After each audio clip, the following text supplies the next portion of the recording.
Bună ziua tuturor! Mă bucur să vă salut din nou pe canalul meu Sănătate din Farmacia Domnului. Astăzi vreau să vă arăt cum îmi fac eu oțetul meu aromatizat și condimentat în casă. Pentru asta mi-am pregătit 750 de ml de oțet de mere bio, nepasteurizat, o farfurie cu ierburi de la mine din grădină. Aici am rozmarinul, aici am salvia, aici am cimbru, aici am florile de galbenele, lavanda și, desigur, și un borcan. Aceste ierburi împreună alcătuiesc o combinație nemaipomenit de bună pentru sănătatea noastră. Rozmarinul știți că e foarte bun pentru memorie, salvia e foarte bun când transpiri excesiv de mult, cimbru e antimicrobian, florile de galbenele de asemenea antimicrobian, lavanda pentru insomnie. În general, ierburile sunt foarte bune. Acum eu o să le pun pe toate în borcan și o să torn oțetul peste ele. Așa, mergem mai departe la treabă. Punem ierburile în borcan, le mai mărunțesc puțin.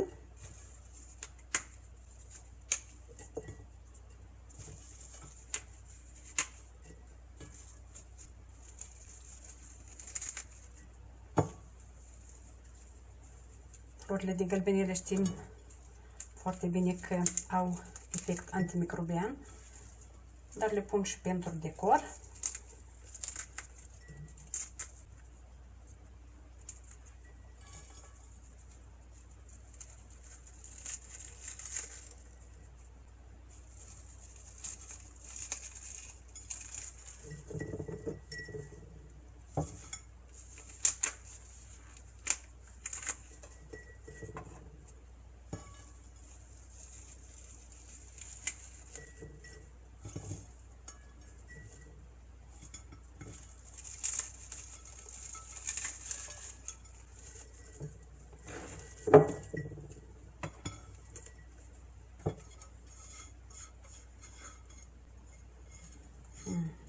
Ce miroase lavanda!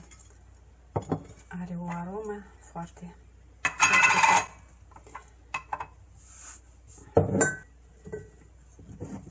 Așa le-am pus. Acum o să torn oțetul.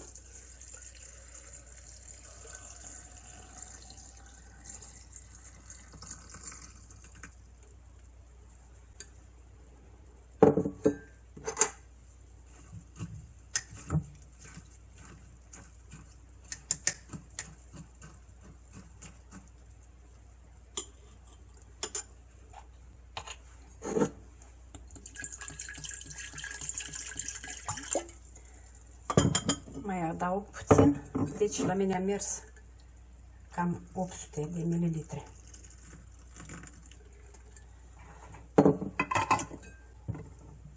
Îl punem pentru 14 zile, adică 2 săptămâni, la un loc întunecos, cald, dar nu la soare. Și îl mai agităm din când în când. Așa. Peste 14 zile eu o să-l filtrez și îl pun într-o sticlă și îl folosesc la salate și este foarte sănătos și delicios. Deci, vă doresc multă baftă la preparare, multă sănătate și vă aștept și data viitoare pe canalul meu.